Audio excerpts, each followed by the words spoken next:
So we've all been there by now. You're building a real project, a real feature for a real project, a real product that has made real progress.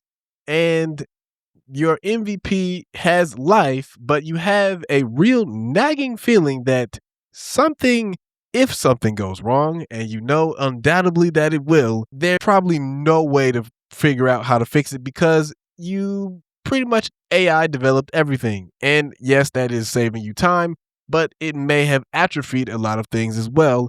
And you don't even know possibly even where to look to fix it. So if you can't tell, I've thought about this very deeply to the point of obsession almost, and I found some products and some tools that actually make this a little bit easier. My name is Joel, and this is the Coding Shield, by the way. This community is built so that we can find ways or build products that build automation in life with development to buy back time inside of our lives. With that said, if that sounds good to you and something that you want to subscribe to, go ahead and hit that subscribe button. And without further ado, Git is your best friend ever. When you're talking about AI development, you want to use Git relentlessly. Branch everything, commit early, and commit often. I can't stress that enough. If you've never used Git before, what I would suggest you do is look up the Git book. You can download the ebook for free. It's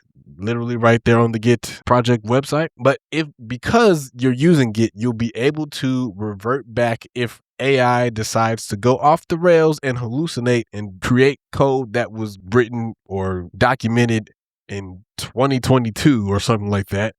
And if you want to look at what my Git history looks like, it's something a whole lot of branching and stuff like that. Well, some branching, but mostly commits. So revert if you can, or revert if you need to. This will give you the opportunity, I should say, to revert if you need to back to a specific point in time for your project. If you're new to Git, again, I can't stress enough, go get the Pro Git book.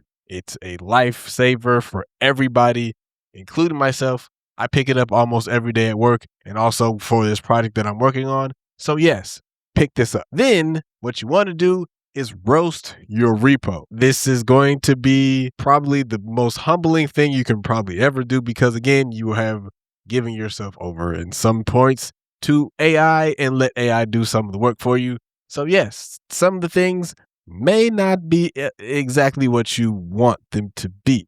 So I found out from another creator on YouTube. I will link that video down in the description for credit for him. I believe his name is Mark Paulo. Don't want to butcher his name, but I will link the video down in the description if you want to check it out. But I found that video and it was an eye-opener for me to what I could do for my own project if something felt like it was completely blown up and I have no idea how to bring it back into a specific state. I use a skill and I will show it to you on screen here. Skills. And it's called Improve Code-Based Architecture. So if I decide to go ahead and run this, what this is going to do is look really wide inside of my code base. And if you want to check that skill out, this is what it looks like. Literally, it's just going through all of the stuff inside of my code base and finding out if we're actually following software development norms. Are there any code smells? Are the modules inside of the project deep enough? All that kind of stuff. So if you're using Claude or any harness that you're using here specifically, this could work for OpenCode or anything like that. You want to interrogate your code base early and often. I do this almost weekly now for this project that I'm working on. So then that is going to surface a lot of the AI rot that's inside of your code base, anything that's not being used that's inside the code base or stuff like that. And again, like I said, can't stress this enough. Run it early, run it often, run it before a release, not after. Run it in the beginning of a week, not at the end. Trust me, it will save you a lot of headache and a lot of time. Then you want to find some linters that actually do some thinking for you and actually do some of the work for you as well. So CodeRabbit is one of the ones that I found that is decent. I haven't played around with it specifically yet, but I plan on making a specific video around that So CodeRapid is on the list.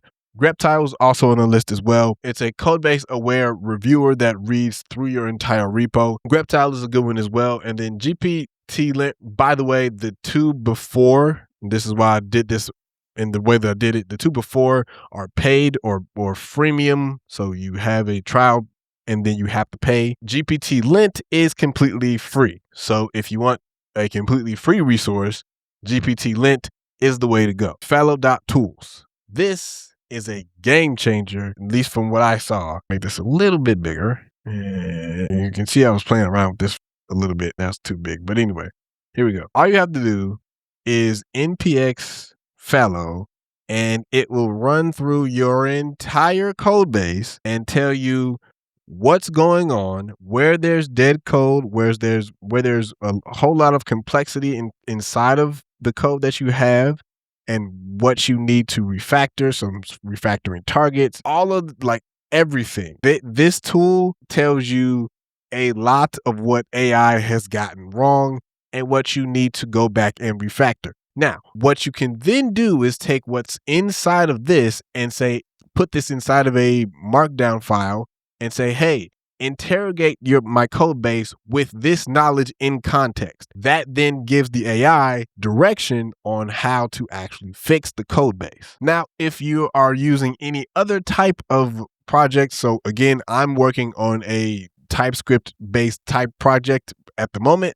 But if you're working on a Python-based project or anything like that, you can look for specific AI-based tools that will allow you to search through your entire code base and look through and really roast the code base to make sure it's up to par in standards for actual real rigor. Now, for me, I also like to look at pictures. So a static analysis of the code base is also something that I like to do as well. By the way, the documentation for Fallow is here. And the next project or the next tool that I'm going to introduce is a JetBrains project. Yes, I do use JetBrains project. I pay for them. They are not a sponsor of the channel, at least not yet, but I do pay for them. And that's why I actually am talking about it, because I actually am using it.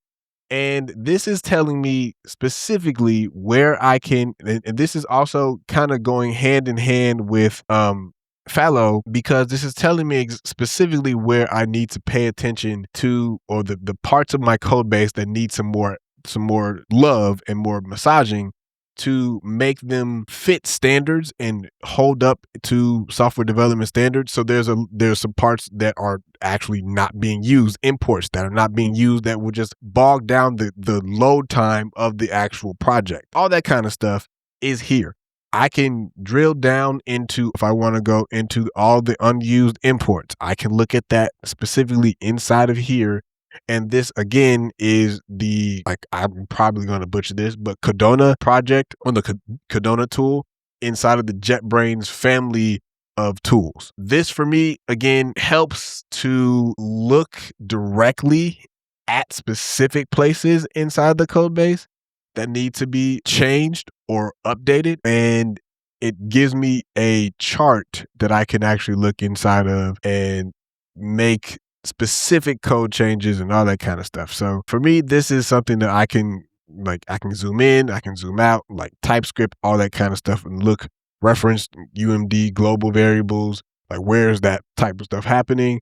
I need to know that because that's stuff that I don't necessarily want to have inside of my code base. So stuff like this is not cool. So this is stuff that has happened and is probably somewhere inside of the training data for the models that I was using.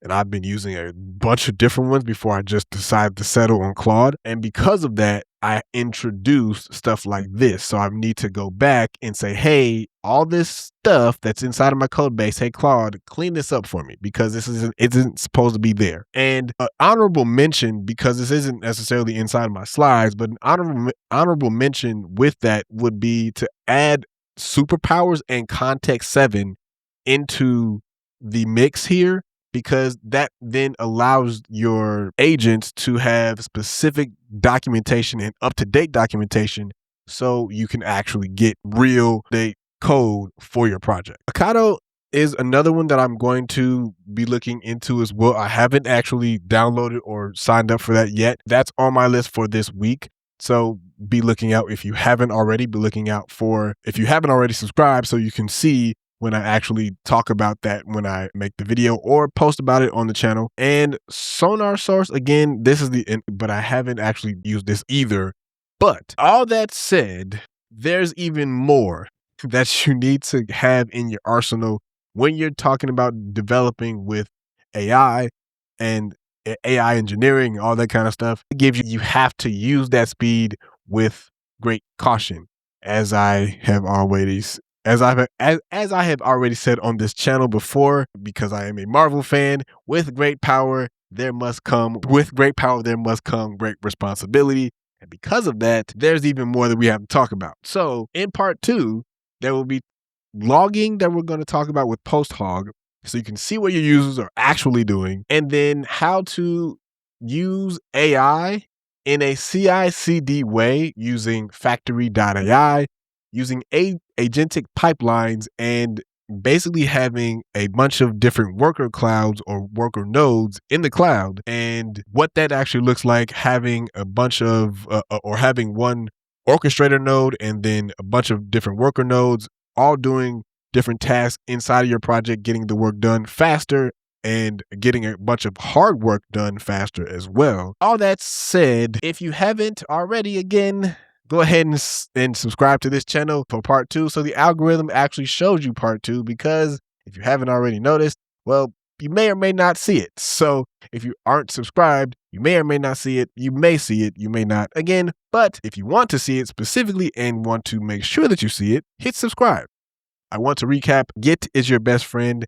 Always, will be, forever. Use it early, often, everywhere. Roast your repo, lint it relentlessly, and find static analysis for your project pre-ship before you actually ship anything or any new features or anything like that. Or if you're pre-ship, like pre-MVP anything shipping at all, basically do this before every new feature goes into the main part of your repo. And then one tool per layer, not 10. Don't get a whole bunch of things and try and like, oh, this does this better and all this kind of stuff. Yes, that's fine, but find one thing for one layer. So one linter, one static analysis tool, all that kind of stuff. So yes, they all kind of do different things, and they can all do jack of all trades of one, and jack of all trades with master of none if you decide to do all that in one go. Now, you can mix and match, but I will say in the beginning, if you're just starting out, just stick with one per layer and then go that way. But if this helped you get your project off the ground, or if you were stuck at any point, if this video crossed your path and you were stuck in your own project at the moment and this helped you get unstuck, go ahead and hit that subscribe button. Again, this is a channel and a community that we are building here that helps us find and build more time inside of our lives because of things that we build with AI and development. So until next time, y'all be smooth. Blurt out.